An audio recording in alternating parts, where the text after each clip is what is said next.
Muy buenas tardes, les habla Roberto Darrigrandi y estamos comenzando, como ya es habitual, los días lunes, un nuevo programa de Economía Latam, en este día lunes 27 de julio.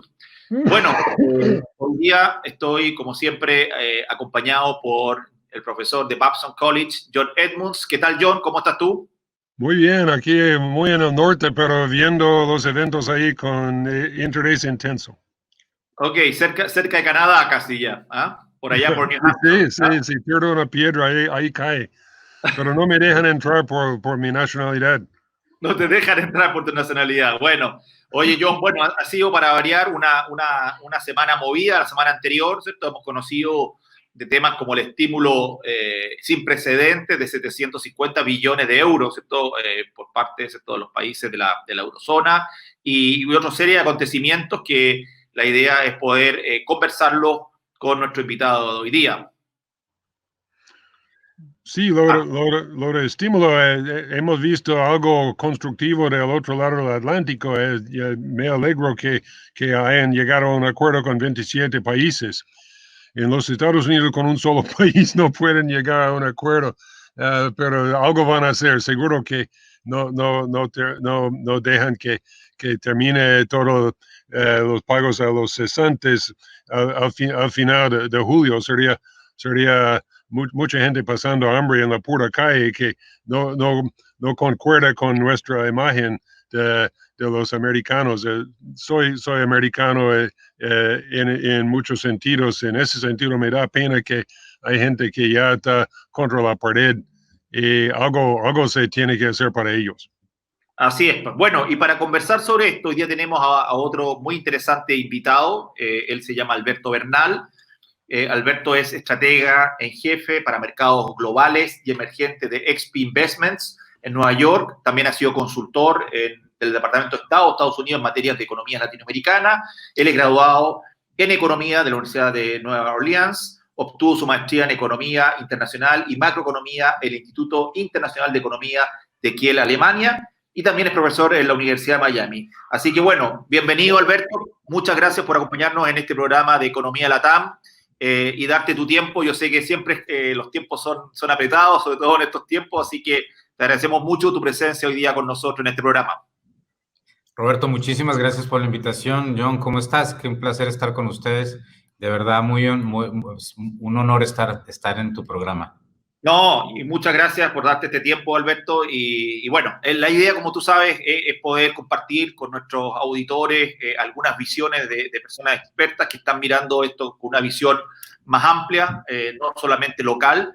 Y en ese sentido quería comenzar preguntándote, Alberto, ¿cuál ha sido la reacción de ustedes en términos de los análisis de estas nuevas medidas de estímulo, en particular lo que fue la semana pasada, ¿cierto?, en Europa, de estos paquetes por 750 billones de euros y cuáles son los efectos que ustedes esperan para las próximas semanas de este tipo de medidas? Pues a ver, yo comenzaría con decir que lo de Europa es realmente importante. Yo siempre he dicho que la eurozona es un pésimo matrimonio, pero es un matrimonio que ya lleva 50 o 55 años juntos. Entonces, la verdad, cuando tú te casaste, llevas 50, 55 años juntos, se odia al esposo, odia a la esposa no se resiste al esposo, etcétera. Es una relación terrible, etcétera, pero pues, en fin, se acompañan. Y si tú no te separaste a los 30 años de estar casado, ¿ya para qué te vas a separar cuando llevas 55 años? Entonces ya más bien te quedas con tu pareja hasta que la vida ya decida, pues, que alguno de los dos se vaya, si uno entierra al otro o el otro entierra al otro. Es básicamente la lógica de esto. Entonces es un pésimo matrimonio, pero lleva mucho tiempo y se ha invertido muchísimo. Ahora, lo que pasó con los 750 mil millones de dólares sí es un tema muy relevante y el mercado lo celebró porque es realmente un paso inicial, pero muy fuerte hacia la famosa unión fiscal. Entonces, tenemos una unión monetaria que ha existido por muchísimo tiempo, pero claramente y por obvias razones. Yo estudié en Alemania, estudié en un colegio alemán, sé alemán, me encanta el país y entiendo perfectamente por qué un alemán no está dispuesto o no estaba dispuesto a ponerle el pecho a una obligación de un compatriota europeo, italiano o español. Porque es la realidad. O sea, el alemán es una persona que tiene una visión muy clara sobre la puntualidad, sobre la forma como se hace el empleo o cómo se lleva a cabo la vida. Y el español o el italiano es una persona que tiene una visión mucho más relajada. Bueno, portugués, el griego también, una visión mucho más relajada de la vida. Y por lo tanto era difícil compaginar las dos visiones. Pero lo que vimos esta semana es clarísimo que hay una decisión de que se tomó la decisión de seguir juntos, así el costo sea la mutualización de las obligaciones fiscales. Y por eso es que el euro continuó ganando valor, y eso es extremadamente importante para nosotros en Latinoamérica y pues para las inversiones latinoamericanas. Yo totalmente de acuerdo con lo que usted dice sobre la unión fiscal. Es la pieza de rompecabezas que siempre ha hecho falta.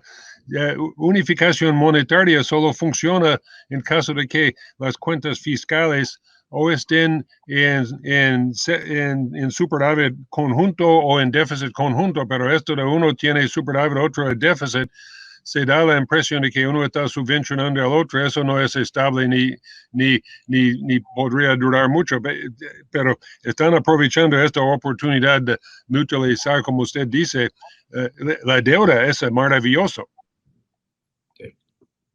Por supuesto, y ahí, Alberto, ¿cuáles son los grandes efectos que ustedes ven sobre América Latina de la implementación de este paquete en el caso europeo?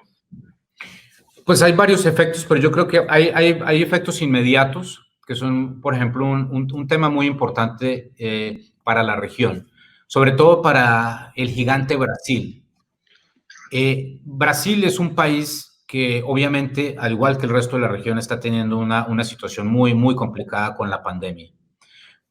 Pero Brasil tomó una decisión que yo creo que cuando juzguen los técnicos y los historiadores sobre las decisiones que tomó Roberto Campos y su equipo en el Banco Central de Brasil, la evidencia va a decir que fueron unas decisiones adecuadas. Y es más, algo que yo personalmente, si yo no tuviera la capacidad de incluir la pandemia, quizás yo hubiera estado en contra de las decisiones que tomó el Banco Central de Brasil en los últimos meses.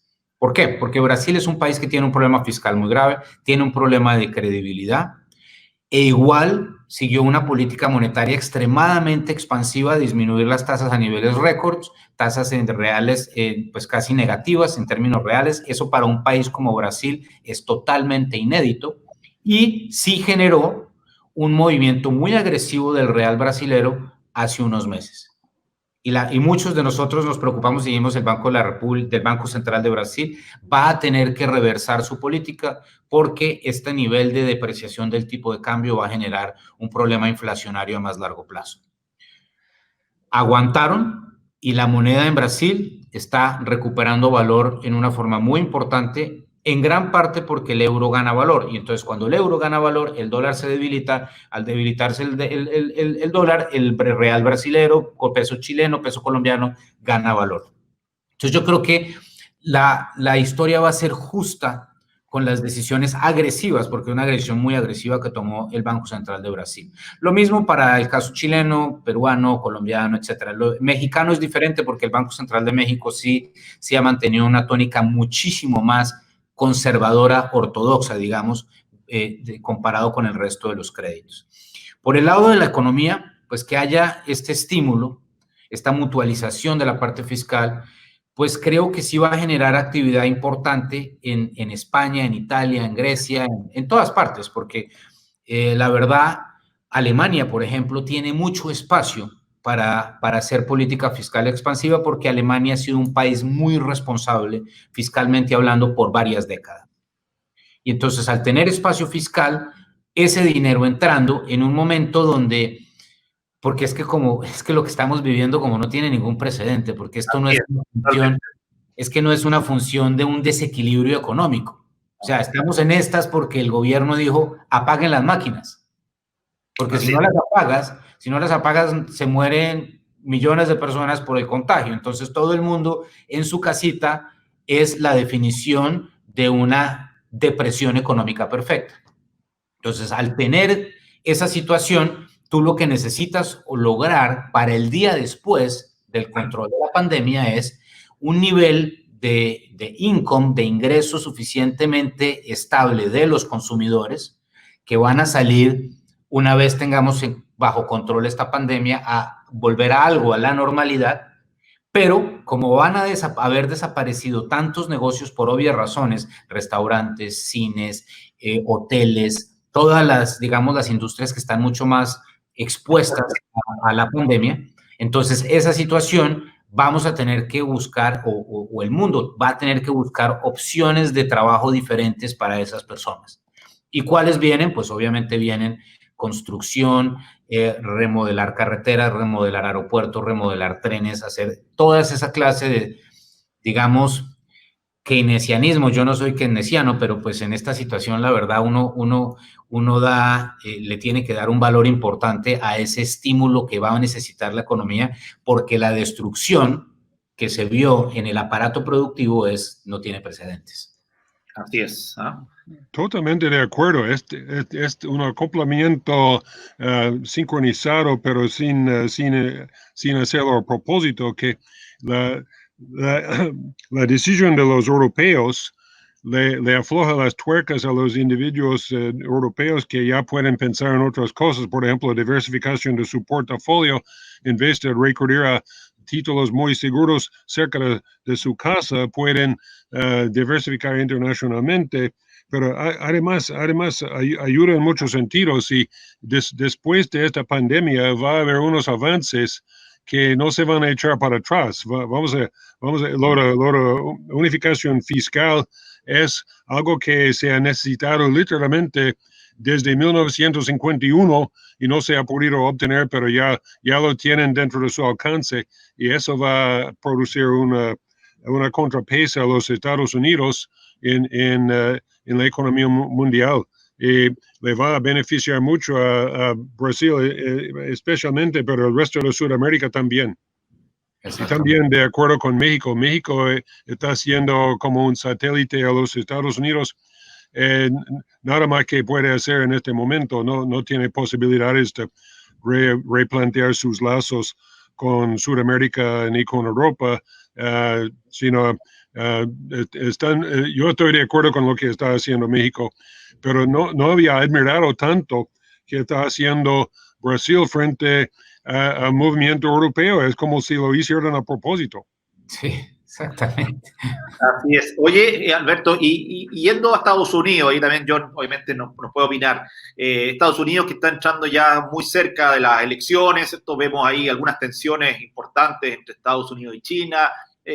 ¿Cómo ves tú Estados Unidos en los próximos meses, que además también está con la incertidumbre, ¿cierto?, de estados o ciudades que salen, vuelven, después están ahí todavía complicados, y por tanto también hoy día la variable política también obviamente está afectando en estos meses la situación. ¿Qué ves de Estados Unidos para los próximos meses? Pues a ver, yo creo que es que lo que hemos visto, Roberto, desde febrero es algo increíble, y yo hago mea culpa. Yo me acuerdo haber salido en un programa de economía en CNN a finales de febrero, y yo dije que el COVID-19 iba a ser muy parecido al evento de mercados del SARS, en el cual bajaba 20% y después subía 20%. Bueno, no me equivoqué tanto en el movimiento del mercado, pero claramente nunca jamás me imaginé que fuera a generar una cuarentena general o un lockdown total dentro de la economía global. Pero bueno, es lo que sucedió, y tenemos que pues acostumbrarnos y aceptar. It is what it is, como dicen los norteamericanos. Right. Entonces, ¿qué veo yo? Desde el punto de vista político, para mí es clarísimo que si las elecciones fueran hoy, el presidente es Joe Biden. Pero eso es muy fácil decirlo, porque es que, otra vez, estamos en una situación donde Estados Unidos perdió 22 millones de empleos, según la serie de tiempo del Non-Farm Payrolls. Y cuando un país pierde 22 millones de empleos en 2 meses o en 3 meses, pues claramente se le va a echar la culpa al político que está manejando la economía. Tenga la culpa o no tenga la culpa, eso es irrelevante. Entonces, Hoy la elección la perdería el presidente Trump y además, obviamente, el efecto de George Floyd y de las protestas raciales que obviamente están generando un sentimiento de anarquía dentro de Estados Unidos y eso afecta negativamente al presidente Trump. Ahora, de aquí, en el mundo de las redes sociales y en el mundo de la inmediatez en el cual estamos entrando, de julio 23 del 2020 a noviembre 3 del 2020 puede pasar todo, todo. Entonces, ¿qué es lo que estoy viendo yo? Y me parece muy importante comentar esto con ustedes y con tu audiencia. Para mí van a haber tres cosas que van a decidir las elecciones. La primera, si es o no es cierto que la pandemia sigue una estructura estadística bayesiana o no. Si la pandemia es una distribución normal, el presidente Trump debería tener una posibilidad importante de recuperar camino perdido entrando hacia noviembre. ¿Por qué? Porque lo que está diciendo una persona que yo sigo mucho, que me parece un gran profesional, es un señor que se llama Scott Gottlieb, que era el director del Food and Drug Administration del presidente Obama. El otro día lo entrevistaron en CNBC y le decían, ¿usted qué piensa de que Estados Unidos tenga 70,000 casos diarios? Le preguntó Joe Kernan, que es el que maneja el programa por la mañana.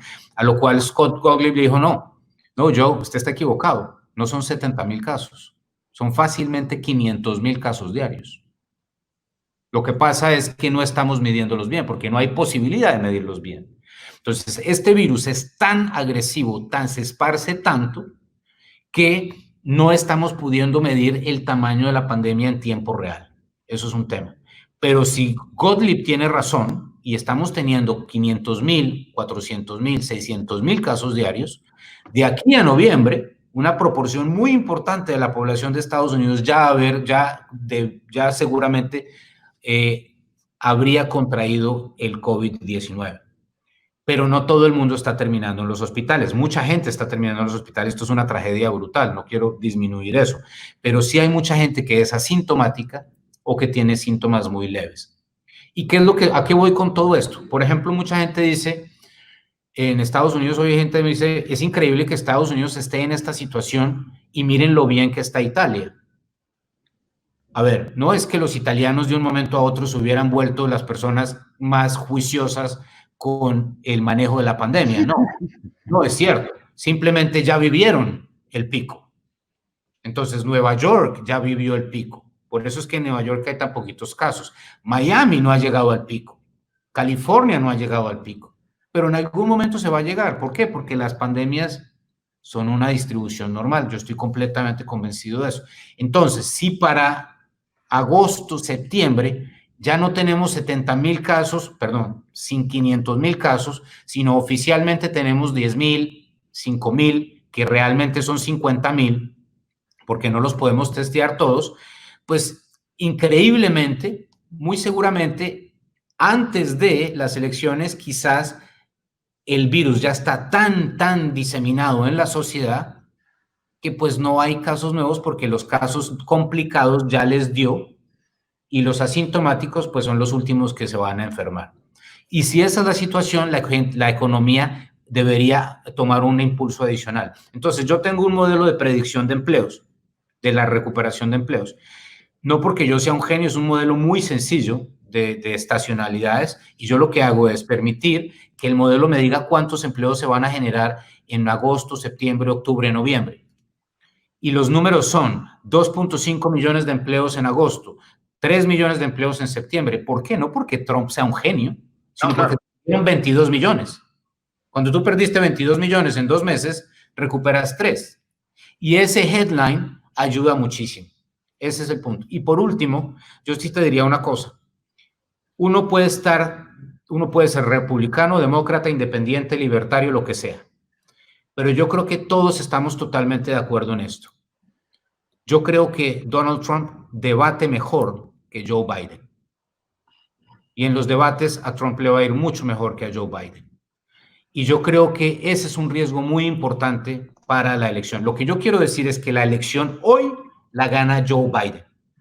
Pero si tú me pones a mí contra la espada y la pared y me dices, ¿Es Biden el presidente de Estados Unidos? Yo te digo, no estoy convencido, porque el riesgo es que las cosas le salgan bien a Trump y Trump pueda recuperar mucho del espacio perdido.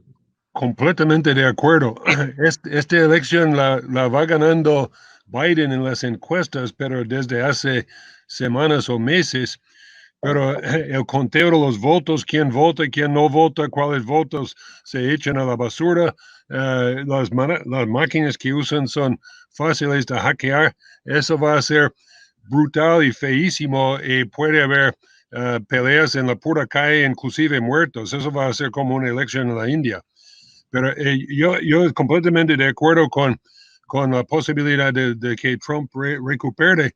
Por ejemplo, mucho de eso que está haciendo con China es para distraer la atención al número de casos nuevos y gente haciendo fila en los hospitales para morirse en los pasillos de los hospitales. Y inclusive es posible que Trump trate de meterse en alguna aventura con la Fuerza Armada en un país donde siempre ha ido visando, por ejemplo, algún pretexto para invadir a Venezuela, rango septiembre, porque si lo hace en octubre nadie se da cuenta. Sus decisiones pueden ser ya tomadas debido al voto por correo, que es otra gran polémica. Esto va para lejos y va a ser feísimo y no sé francamente quién va a ganar. Tampoco sé quién va a controlar el Senado. Si no vuelcan el control del Senado, se queda igual, completamente paralizado. Lo que propone un partido lo rechaza el otro. Por eso me estoy siguiendo mucho lo que está pasando en Chile, que a mí me interesa mucho, un debate intenso, pero por lo menos un debate intelectual. Quedándome con los Estados Unidos un minuto más, tenemos que pensar en cuántos más estímulos va a haber, hacen algo ahora mismo para que los pagos no se terminen, porque muy temprano para tener a la gente sin remedio. Y también estoy de acuerdo con el ritmo de la recuperación de los trabajos. Mucha gente va a encontrar algo que hacer. Actualmente, cerca de donde yo estoy quedándome aquí, no hay nadie que puede cortar el césped porque están todos haciendo trabajos, entregando paquetes a Amazon y ese tipo de correo que antes yo iba a recoger mis propias cosas, pero hoy me lo entregan a mí, pero la población aquí es tan esparsa que toda la gente tiene trabajo trayéndome cosas y nadie quiere cortar mi césped. Ahora vas a tener que cambiar de ocupación, ¿ves? Antes iba a buscar las cosas y ahora vas a tener que cortar tu césped, ¿ves? Sí. Reinventarte. ¿Ah? Yo estoy dando buenas propinas, pero no llegan a tomar la propina porque ya están entregando cosas al vecino.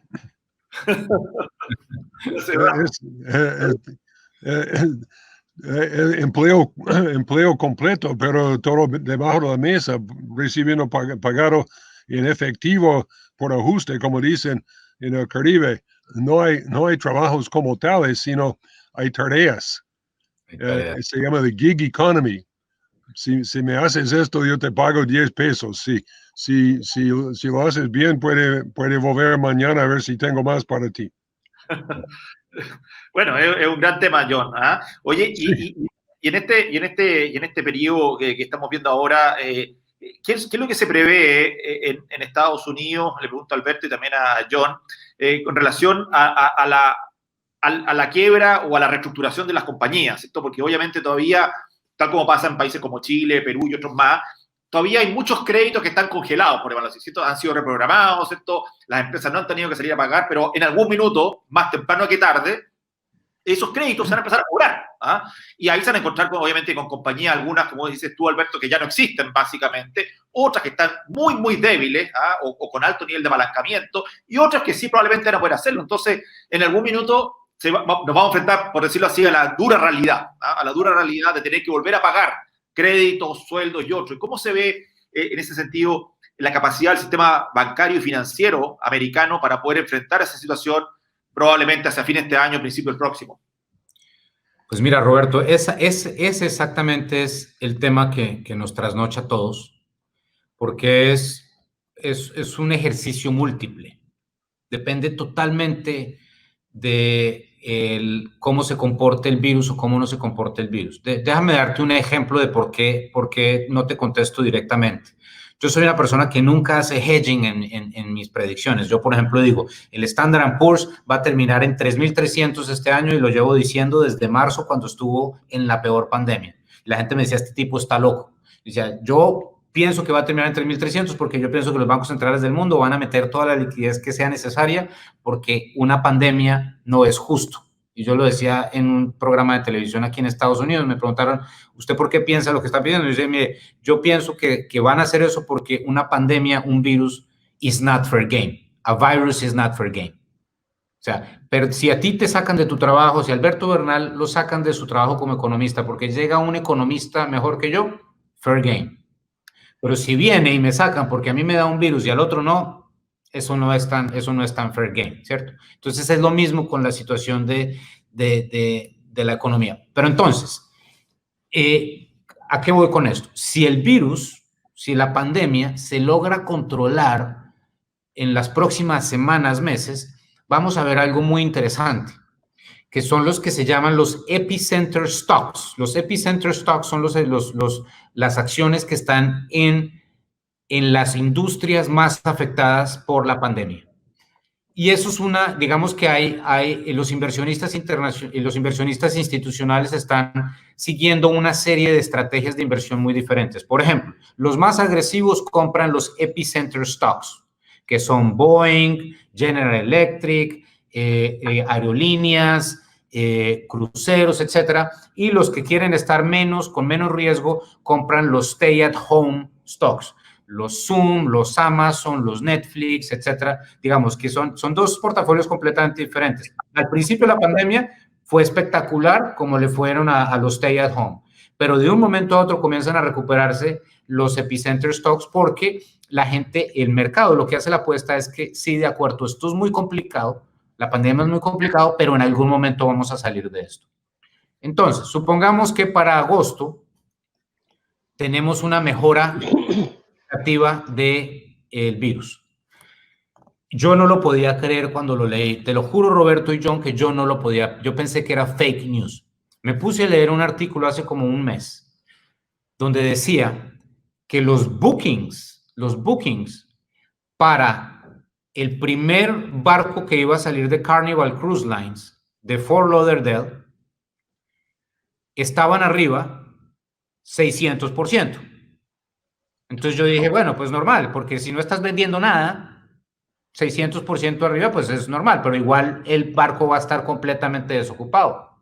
Seguí leyendo, óyeme esto, los bookings para montarse en el barco que sale de Fort Lauderdale en agosto, en teoría, si el Center for Disease Control lo deja salir, ese viaje inaugural de Carnival que sale después de la pandemia, tiene un booking de 200% arriba versus 2019.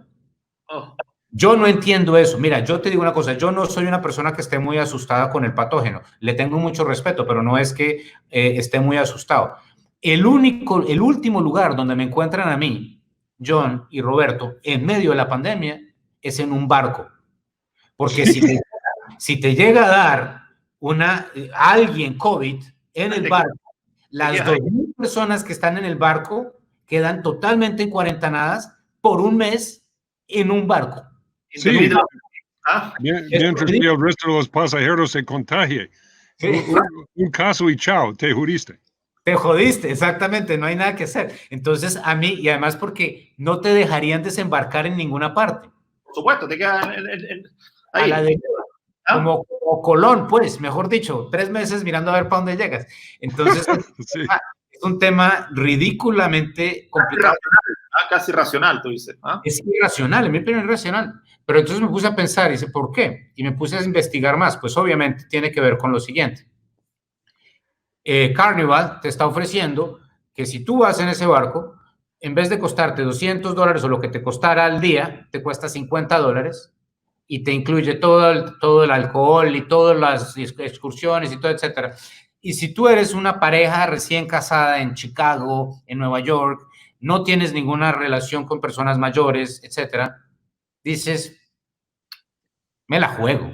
Me la juego, exacto. Me voy de vacaciones, me voy de fiesta y llenamos ese barco a un costo. Entonces, lo que me demuestra a mí, esto es el poder del pricing power. Obviamente Carnival va a perder dinero en ese barco, pero si lo llenas, es un gran mensaje. Entonces, a lo que voy es, si el CDC, si el Center for Disease Control le da permiso a Carnival de salir en su barco, ese barco lo van a llenar. Y por lo tanto, el riesgo de quiebra de Carnival se disminuye. Claro. Sí, exactamente. Un tema que usted ha tocado muy de una manera clara es que cualquier empresa tiene que hacer lo que puede, sea una estrategia de largo plazo o una estrategia así de ofrecer precios muy bajos, pero de esa manera la empresa sobrevive y eso no lo podemos suponer en algunos casos. Por eso la tragedia de este desastre natural es que los sistemas financieros y todo el sistema legal está diseñado para que el cliente pague dentro de 30 días o 60 días o si le dan algún arreglo de pagar más lentamente, por ejemplo, 90 días, pero eso con algún cobro extra. Si alguien no tiene por un lapso de, por ejemplo, 180 días, termina con su evaluación crediticia completamente destrozada y además las empresas con quienes él estaba transando también quiebran. Ninguno debería quebrarse, ninguno. Ese es el reto. ¿Cómo hacemos como sociedades sin recursos infinitos para financiar la recuperación de la población y la recuperación de la economía después de esta parada que hemos tenido que tener?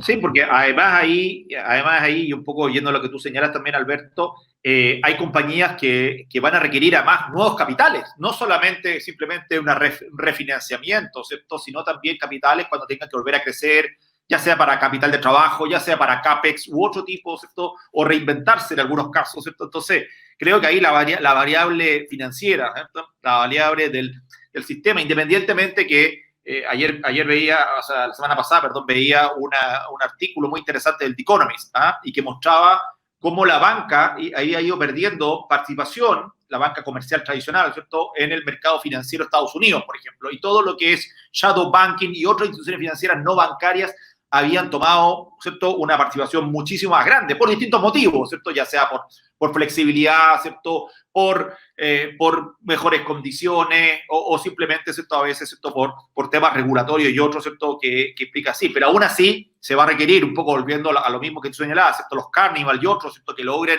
llenar su buque o completar sus órdenes, van a requerir más efectivo, ¿cierto?, para poder volver a colocarse en marcha. O sea, ahí vamos a necesitar la benzina, ¿cierto?, también de los recursos financieros. Claro que sí.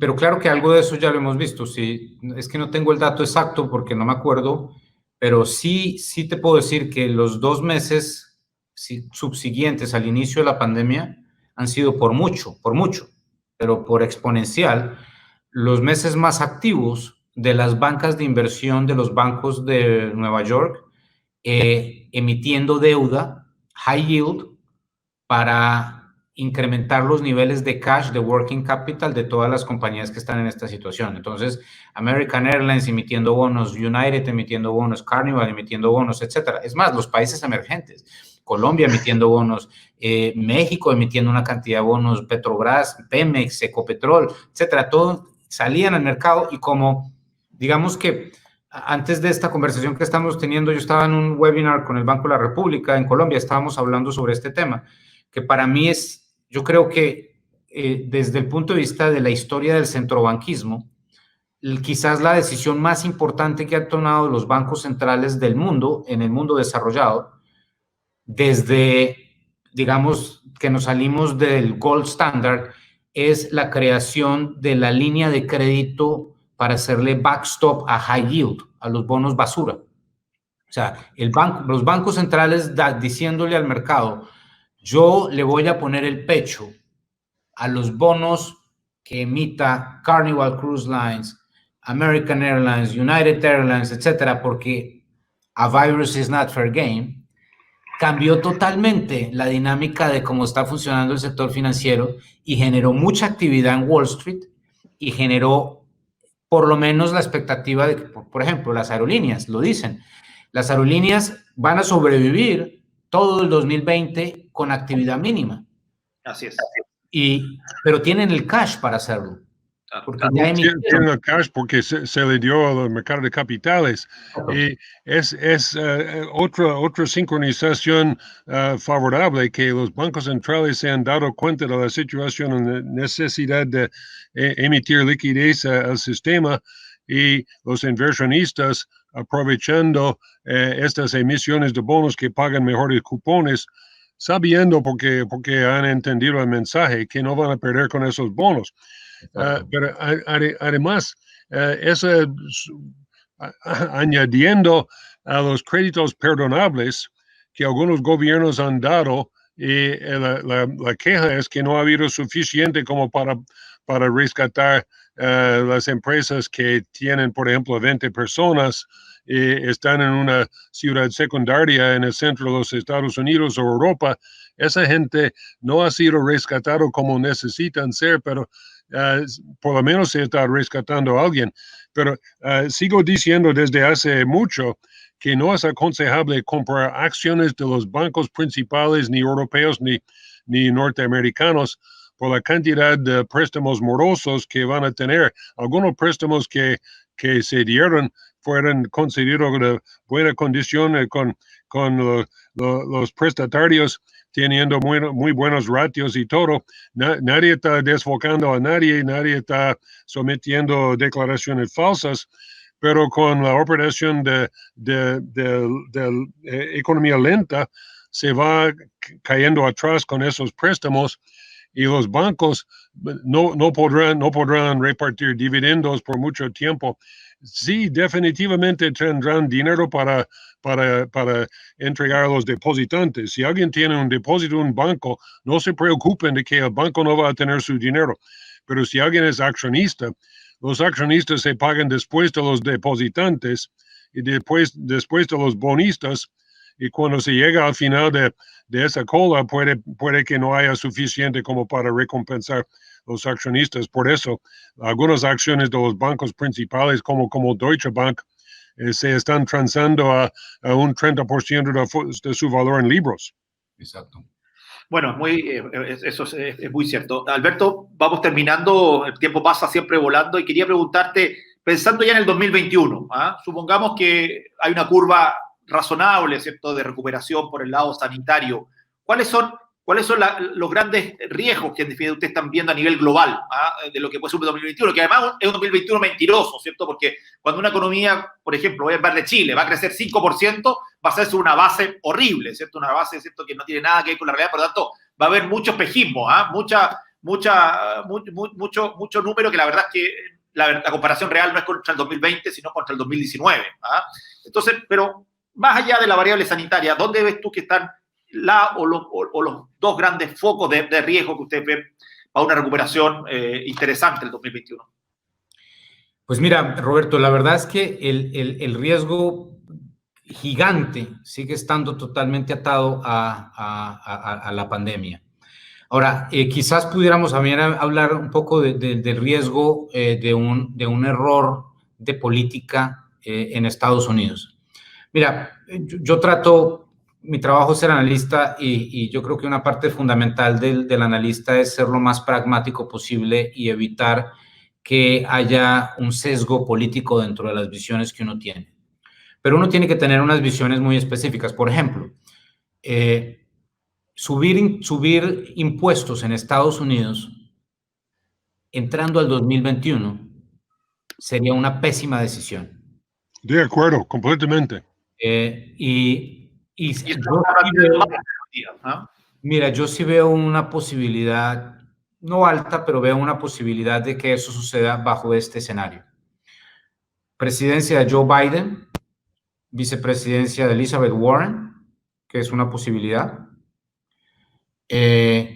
Cámara de Representantes en manos demócratas y Senado de republicanos perdiendo 4 escaños, que implica que los demócratas ganan el Senado. Si esa es la situación, yo creo que hay una probabilidad muy importante de que los impuestos corporativos en Estados Unidos vuelvan a niveles de 28-30%. Creo que hay una posibilidad muy importante que el impuesto marginal suba de 35 a 39.6, que obviamente afecta a Alberto Bernal, pero el punto no es Alberto Bernal, yo soy un asalariado.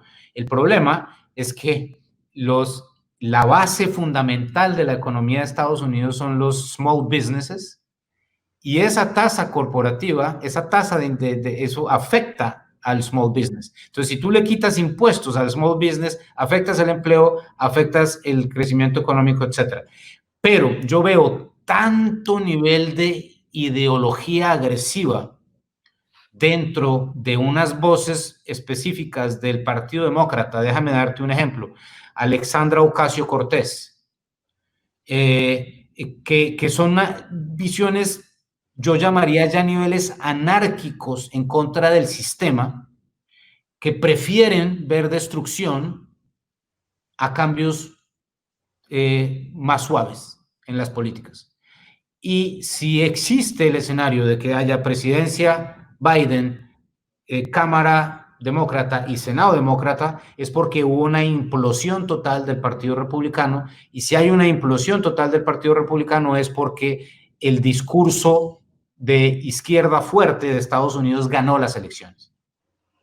Y eso puede ser, definitivamente es posible. Yo cabría mencionar que en caso de Chile, una vez que se puede volver a la normalidad en términos de epidemia, tiene que lidiar con lo de la distribución de ingresos, y todo el mundo está teniendo que enfrentar eso, pero a mí me chocó durísimo estando en Chile en noviembre del año pasado, y entonces en enero de este año yo le dije a un amigo tras otro, Roberto me puede dar constancia, estaba diciendo, y me monté en el avión que no era. ¿Qué pasa? Que este es Chile, este no es el llevo años y años viniendo a Chile a razón de como 4 veces al año. Yo le dije, yo no conozco este país. Me llevaron, por ejemplo, a Providencia, y yo siempre me quedaba en Providencia, y dije, no, están pintando todos los portones, esto no es, pero sí ese es Chile, y una vez que podríamos volver a los asuntos de antes, posiblemente va a haber otra apariencia de ese conflicto, que yo creo que en los Estados Unidos tenemos que pensar en quién va a ser ministro de Hacienda, que si mantienen la composición de la Reserva Federal, no creo que va a haber un aumento tan marcado ni tan rápido en los impuestos, pero si usted tiene razón, sería una depresión más larga que se ha contemplado ahora. Yo estoy de acuerdo con usted que puede haber una recuperación rápida y marcada de las economías bajo condiciones correctamente manejadas, pero no vamos a tener esa combinación de políticas ni monetarias ni fiscales, pero ojalá que no sea tan mala como usted pinta. Sí, no, una cosa, ese es el riesgo, ¿no? Ese no es definitivamente existe. Sí. Por supuesto. Oye, bueno, te queremos agradecer, Alberto. La verdad es que podríamos ir conversando por varias horas más. Hay muchos temas sobre la mesa. Y bueno, hay mucha ansiedad por ver la luz al final del túnel, por decirlo así. Y bueno, nuevamente agradecerte. La verdad es que ha sido muy ilustrador tu visión, cómo lo están viendo ustedes ahí desde Nueva York, pero con una mirada global.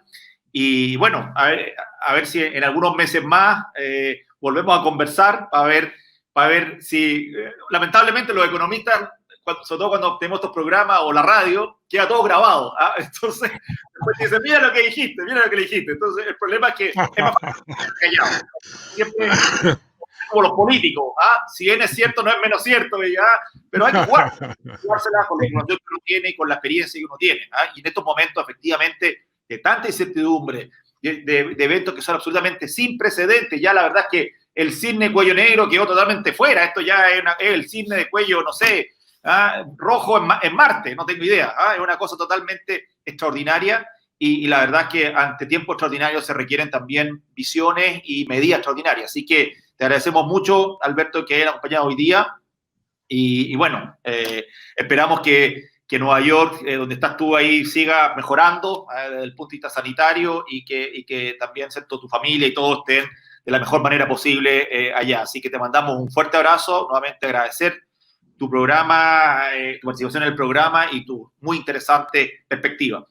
No, a ustedes un placer tener esta conversación y añorando poder montarme otra vez en el en el Dreamliner y aterrizar en Santiago y ponerme mis tenis, irme a correr mis 10 kilómetros en el Centenario, en el Parque Centenario, que me encanta.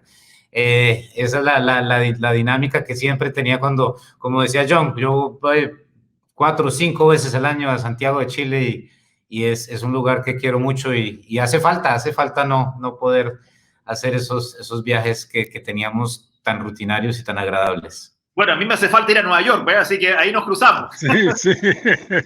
O a Boston, ahí con John, así que bueno, muchas gracias, Alberto, que estés muy bien y agradecerte, ¿cierto?, tu interesante participación hoy día en Economía Latam. Muchísimas gracias, hasta luego. Muchas gracias, Alberto, que estés muy bien. Hasta luego. Bueno, John, un programa muy entretenido nuevamente, interesante, con muchas perspectivas, con distintos puntos de vista. Y bueno, seguiremos las próximas semanas, como siempre, con interesantes invitados juntos, tratando de iluminar el camino, de cómo seguimos caminando en este Brave New World, como a ti te gusta, Sí. nuevo y diferente mundo que estamos enfrentando. Así que, John, como siempre, un agrado en estar contigo y seguimos nuevamente acá conectados en Economía Latam. Un honor como siempre y veremos dentro de unos días.